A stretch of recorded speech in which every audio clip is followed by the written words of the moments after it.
Honey, are you glad we came to this honey farm and hotel for vacation? It's super sweet, and so is the deal. How did you find it? Well, I was Googling honey and came across both this honey farm and Honey. Honey is an internet browser extension that searches for the best promo codes and deals. So no matter what you're buying, Honey will glaze the internet to see if you can get a better price, a promo code, or other savings. Wow, I could use Honey for when I buy fresh honeycomb, honey-colored sweaters, and technology for my niece, Honey. It's so easy to add Honey to your internet browser. Just go to joinhoney.com/besthoneyad and download Honey to your internet browser. Joinhoney.com/besthoneyad. I'm on it. Honey, it's sweet shopping savings. This ad is for a super cool Honey contest. I didn't do this. I couldn't have. Don't like confronting people, but I feel like we're going to confront people. All right, enough, everyone. We're going to be here all night if we continue like this. That's exactly what I told the last guy I hooked up with. Jesus, Samantha, that's my joke. All right, Jonathan, I've heard that we're actually quite similar. Yeah, except I'm actually kind of a slut, and you're definitely not a slut at all, so not similar. We are here to find the truth because this is the 4th time in SCONE history that this has happened, and it's getting ridiculous. I think it's ridiculous that I'm being accused of this crime. Chet, the evidence is pretty overwhelming. It's more overwhelming than how overwhelmed I was when I met Celine Dion's backup singer. I remember that, Elijah, because you cried to her and said, because you loved me changed your life, but it was the backup singer, so she didn't write it or anything. Listen, I'm like that guy from Making a Murderer. Is he a good person? No. Does he commit casual crime? Yes. But it doesn't mean I did this crime. I think that might be your parents. Carol Ann, you may enter. Oh, Pastor, the teens' parents are here. Shall I have them come to this conference room? Well, of course, Carol Ann. Where else are they going to go? Well, the last time I brought guests immediately into a room without asking you, you told me that I, quote, invaded the space with guests who you weren't ready to be properly prepared for. Well, that's because you traipsed into my office with my mother. But Pastor, you and your mother had lunch plans. I know, but I was going to make my mom wait for 20 minutes and then cancel lunch. Well, back in my day, daughters and mothers had a wonderful time at lunch. You have a daughter? Oh, yes, I have 4 children. The spunky Cecilia, sweet Vixie, charming Louis, and my gay son Chester. You have a gay son? Why have you never set us up? Old people love setting younger people up together. Carol Ann, I never knew you had kids. I talk about them all the time. I just got off the phone with my son Louis. He got a promotion and he's moving to Chicago. Oh, that reminds me. The SCONE Theater Club wants to do Chicago the Musical, but I've never seen it since I've heard it's sinful. Your thoughts, Carol Ann? Jonathan, could you handle this paperwork? I don't want to be late for lunch with my daughter Cecilia. You lost me at the phrase could you, but then you had me at the word handle, and then you lost me again at the word paperwork. Oh, Pastor, do we have any stamps? I want to send this picture of my 4 children and my husband Patrick and I to a couple of people as a Christmas card. Carol Ann, are you using office supplies as personal supplies? Oh, well, I just need a couple more stamps. I underordered at the post office. I cannot believe that someone we pay to be here... Oh, I'm a volunteer. I'm not paid. Someone who we give so much for... I guess so. Someone who honestly needs to work harder and smarter... A bit of barbed criticism, but understandable. ...wants to steal stamps from the church. Carol Ann, this is unspeakable. You're right. I'll take the bus back to the post office and buy 3 stamps.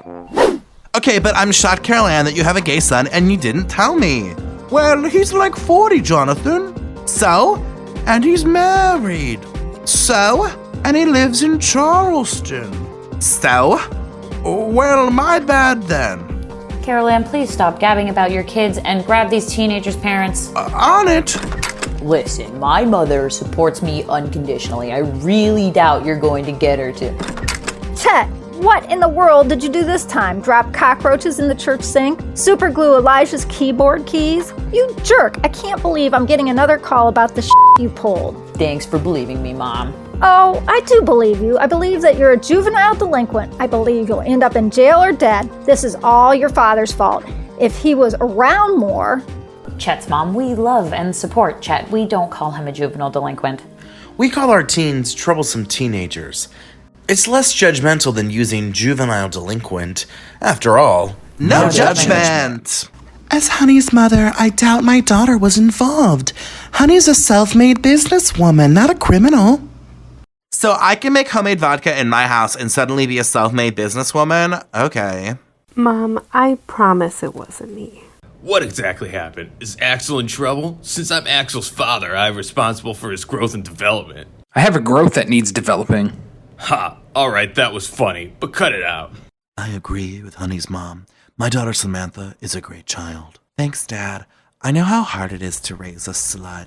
And I raised Matilda. Mom, I didn't do anything. You know it wasn't me, right? Even if it was, I'm sure you had a good reason. Well, what exactly happened? Here's the crime. Someone broke the stained glass window again. And we're going to find out who truly did it. Ah! A gripping crime. Pastor Elijah made the church non-denominational and made of birch. They hired Liv, a new secretary, after the old one stole money unfairly. Caroline volunteers, Marcy runs the choir. Jonathan doesn't work, yet he's still hired. There's no judgment at the non-denominational. Some say things around here get inspirational. Doesn't that stained glass window break a lot? Maybe it says more about the quality of the stained glass window than who is breaking it. Girl, it's glass. That shit breaks quicker than my diet when I go to a bakery. Pastor and I realized that we have no disciplinary skills, which is why we called in Liv. Hi, everyone. You've been eerily silent.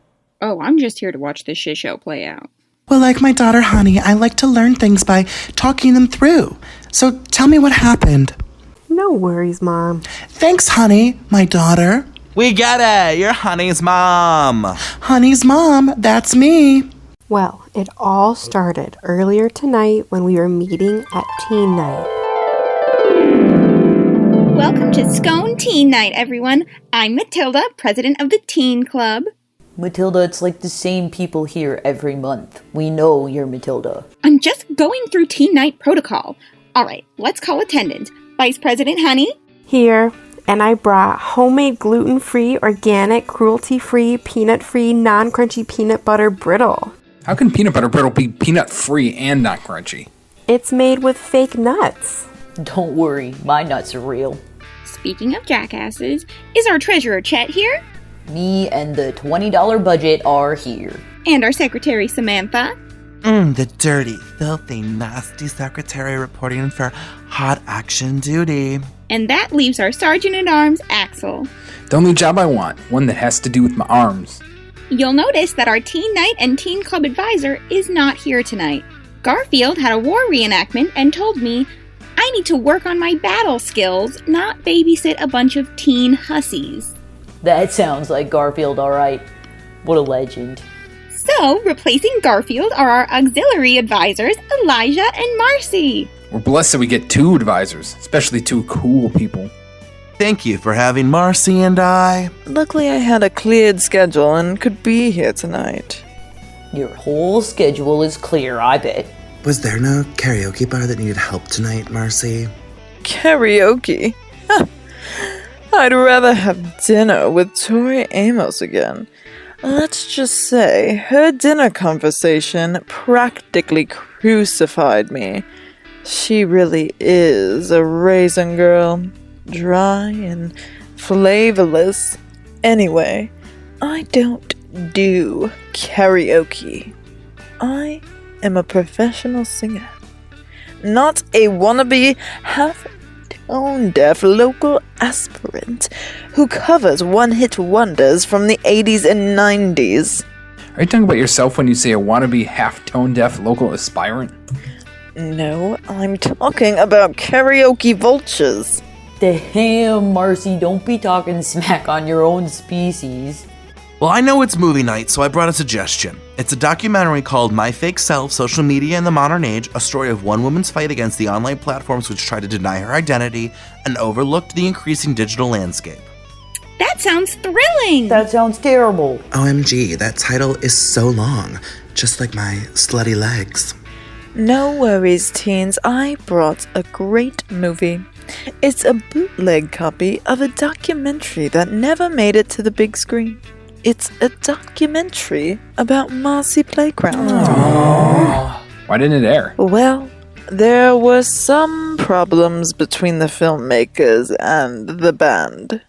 And by problems with the band, you meant you? Well, I'm sorry, but I will not stand by and let some independent layperson with hogwash camera ruin the image I have in mind. I had a creative image, and my God, they didn't even know how to hold the camera properly. The flash was on the whole time. What is this? But, like, maybe I'm just a dumb whore, but, like, aren't you not supposed to have control over a documentary that's being made of you? Samantha, I won't just let art happen around me without my input. We've seen you with the Poetry Club. You definitely provide input. Well, no offense, Marcy, but I don't think anyone wants to watch a documentary about Marcy Playground, especially a bootleg version. Close your eyes and listen to the music. Well, last time we watched a movie that Chet and I wanted. How could we forget that boring superhero movie from last time? I didn't forget those buns and abs of steel.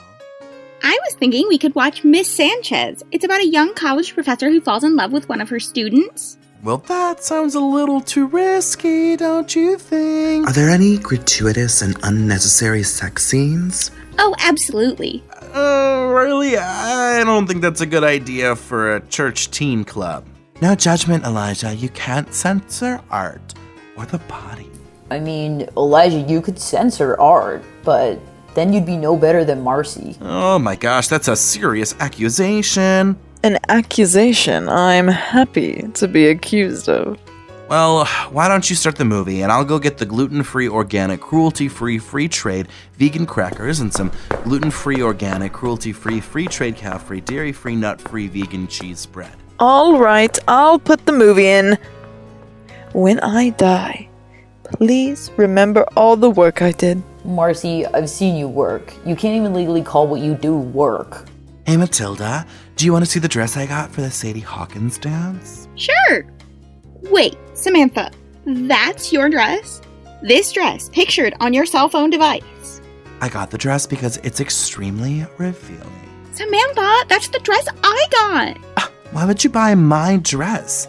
You're not a slut, Matilda. Are you a woman telling me, a woman, what I cannot do as a woman? Oh, jeez, Matilda does not like it when she, as a woman, is told what to do. You're not even going to look good in that dress, Matilda.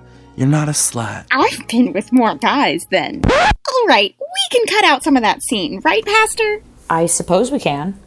What does being with more guys mean? Nothing, Mom. It's youth slang. So, Marcy was taking forever to put the movie in because, according to Marcy, she's never had to put in a DVD before.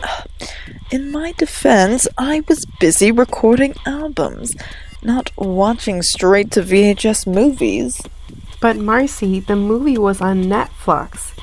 It wasn't like we had to put in a DVD. How dare you? I struggled with that television for 20 minutes.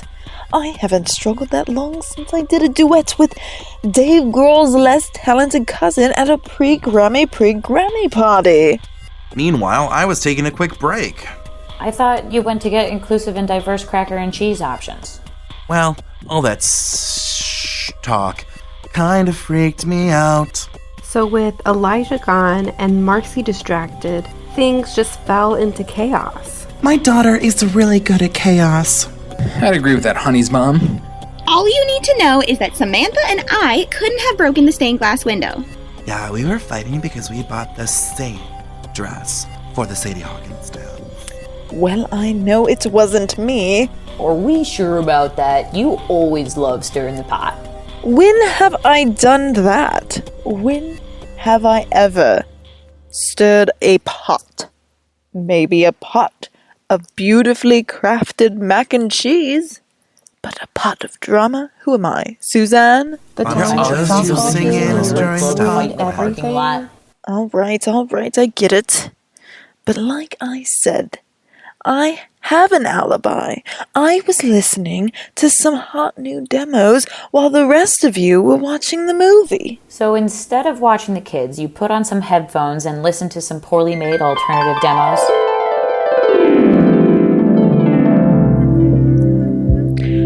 I want fondling and fondue. No, that doesn't work either.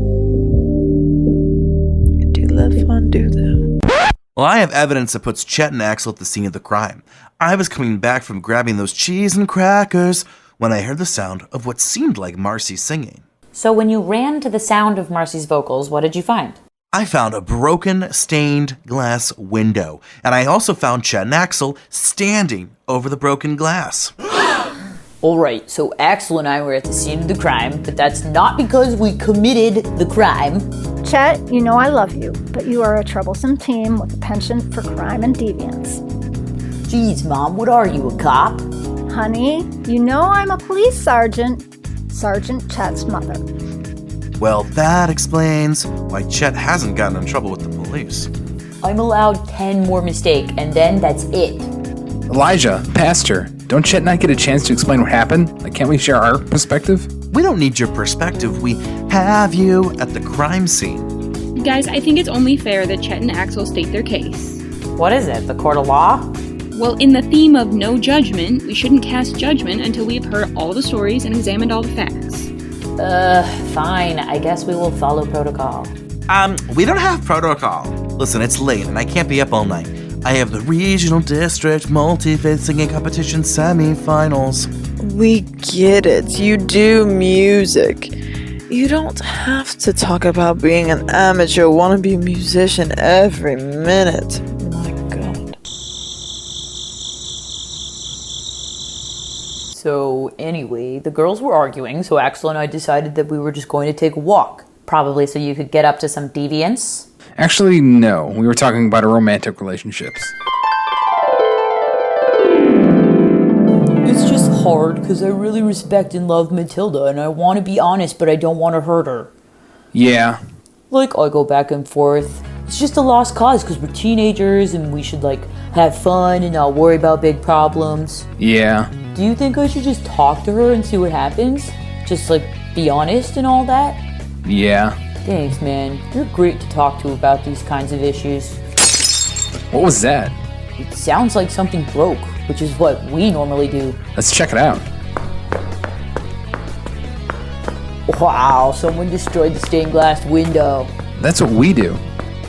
Oh my lord. Wait a minute. I can't be singing. I have to save the vocals for the Regional District Multi-Faith Singing Competition semifinals. Chet, Axel, boys, how could you break this stained glass window? Elijah, we didn't do this. We came here because we heard the sound. Knowing your past, Chet, I highly doubt you're innocent here. I'm calling the pastor and all your parents. Well, we probably need more evidence before we can convict Chet and Axel of this crime. Exactly. Do we have fingerprints, camera footage, eyewitnesses? I did witness some things tonight. Really? Marcy, what did you see? Well, I saw that this producer sent me a really poorly made track. The bass was just heinous. It was just a heinous bass. The bass was just heinous. So you didn't witness anything relating to the crime? I think a poorly made music demo is a crime. Pastor, we cannot convict these two based on circumstantial evidence alone. You're right, we can't take this to the SCONE court. The SCONE court. SCONE court? Since when do we have a court? Oh, Liv, we rarely intervene with the judges of SCONE court. The SCONE court. The court has only ever been in session one time, and it was over a parking violation. I thought the SCONE court was a myth. The SCONE court. Oh, it's real, and so are their decisions. Sorry, that's my ringtone when child violin prodigy Stacy sends me a text message. Alright, can I just pay for this window? How much did a stained glass window cost? Axel's dad, we are here for something more than just a check. Although, you can make that check out to the Society of the Children of the Natural Earth. Well, we have to talk about consequences. Well, maybe the consequence should be that Matilda can't wear my dress to the Sadie Hawkins dance. How is that a consequence for Chet and Axel? Well, you're dating Chet, so therefore you're as guilty as him. Matilda, you have a boyfriend? No, I have a partner, Mom. You know I don't do traditional romantic norms. I don't care what she calls me. I'm just happy to be here. Is that what you said before or after you blew up the window? Oh, I made some hot tea. Does anyone want some? Is it probiotic green tea with honey? No, it's just English breakfast. Actually, it's a cheap knockoff called English Snack. I'm good then. The only tea I want is honesty. Aww. Oh, and also Gladys, Agnes, and Pagan Ginger are here. Why? Apparently they witnessed the event. Why? I guess they were praying in the church. Yeah, sure they were. Well, if we have witnesses to the crime, bring them in. I'll go get them. Please hurry, Carol Ann. We don't have time for geriatric shuffle to the door. Well, this is great. They'll confirm we're not the ones who did it. Chet, look into your mother's eyes and tell me you didn't do this. Mom, I'm staring at you and I'm telling you that I didn't break the window. Wow, that's so powerful. I think I believe him. Just like the time when Chet flooded the basement and said it wasn't him. Well, since Chet and Axel probably did this, let's talk about a just punishment. Pastor, there are witnesses. Yeah, but that doesn't mean we can't start throwing ideas out there. I'm thinking 100 service hours each. Great, that means I'll have 724 service hours to complete now. I think the two of them should have to attend some kind of prison tryouts. You mean like scared straight? I've only been ever scared more gay, if anything, personally. Why are you even here? My date canceled on me, and this was like the best thing I could do with my Friday night. Sounds like my Friday night. Oh, Agnes, Gladys, Pagan, Ginger are here to see you. Please, come in. I've heard you were witnesses to the attack on the stained glass window. Well, I didn't see it exactly. I heard it, but I was concentrating on what I was doing in the church. Praying. No, scoring weed. Pagan Ginger legally sells weed on the side. I'm a home grower. Pagan Ginger, why aren't we friends? I feel like we'd get along. No, I'm a genuine alternative girl. You're a wannabe. Well, if you think that, then I think that. Oh, honey, that's what makes you a wannabe, honey. You shouldn't agree with her just because Pagan Ginger's cool. But Mom, she is cool. Your mom's right, and your mom is also pretty cool. I am? Oh my goodness. Well, thanks for the compliment, Pagan Ginger. I feel so cool. So Pagan Ginger was selling weed in our church? Pastor, no judgment. Also, weed is like a herb. Pagan Ginger, rosemary is an herb. Weed is a drug. And since when can an herb not be a drug? You eat a lot of those heroin-filled poppy seed bagels, Elijah. I limit myself to one poppy seed bagel a week. For the record. There's no official record here, Agnes. For the record. I think Liv was rude to interrupt me. Just tell us what you saw. We heard the sounds, but I had to finish paying Pagan Ginger. Agnes was paying me in loose change. I told Agnes to bring hard cash, but she wanted to clear out her change drawer. The woman has more changes than David Bowie. Pennies are still money. So we went over to the window and we saw this. What did you just pull out of your pocket? Are you f***ing blind? It's a grenade! A grenade!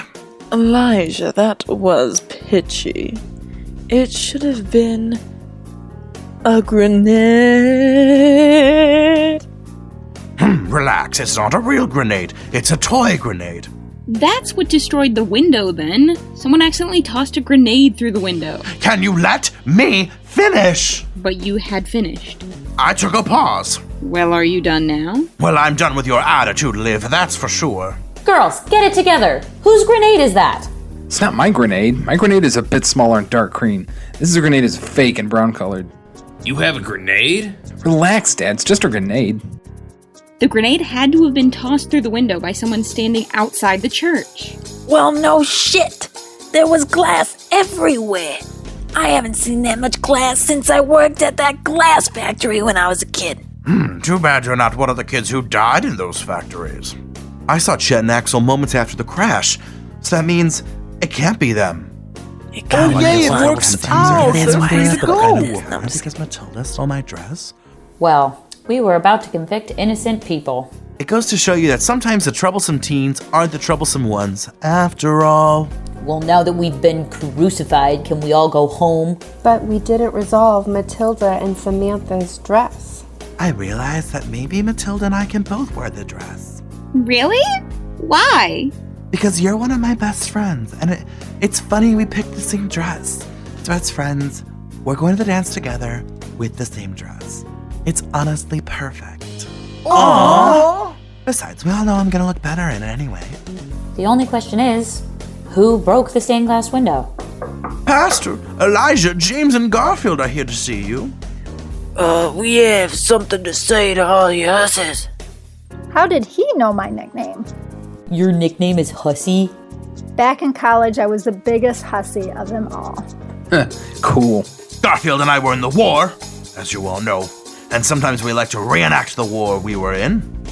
And while we were doing our war reenactment in the parking lot, one of our grenades crashed into the stained glass window. Ah, that explains it. Well, the two of you are going to have to pay for the window to be repaired. You're going to ask for money from a veteran? James, don't you have your own successful business? Yeah, Elijah, I'm more than just a veteran. Well, now that Axel and I have proven ourselves to be innocent, can we have an apology for everyone assuming we were criminals? Alright, you're right. That was too much to ask of everyone. Non-Denominational Season 2 was executively written and produced by Matt Hribar and Blaze Pratt. Leave a 5-star rating and a comment rating if possible. Non-Denominational Sitcom Podcast was co-created by Matthew Hribar, Blaze Pratt, Karyn Adams, and Kelsey Shawgo. Music and sound effects collected from freesound.org, audionautics.com, and some originals by Matthew Hribar. Thank you to our regular cast of voices this season, which included Karen Jones, Annaliese Hribar, Paul Laux, Jessica Lockhart, Emily Terry, Reggie Pratt, Joanna Malson, Julia Adams, Amy Adams, Kyle Pratt, Andy McGee, Jordan Yule, Michelle Morgan, Maria Cross, Dennis Baker, River Onwundinjo, John Toth, Scott Terranova, and others who contributed. Check out the website for more information at www.nondenominationalpodcasts.weebly.com or check us out on Instagram at non-denominational SCONE. Until next time.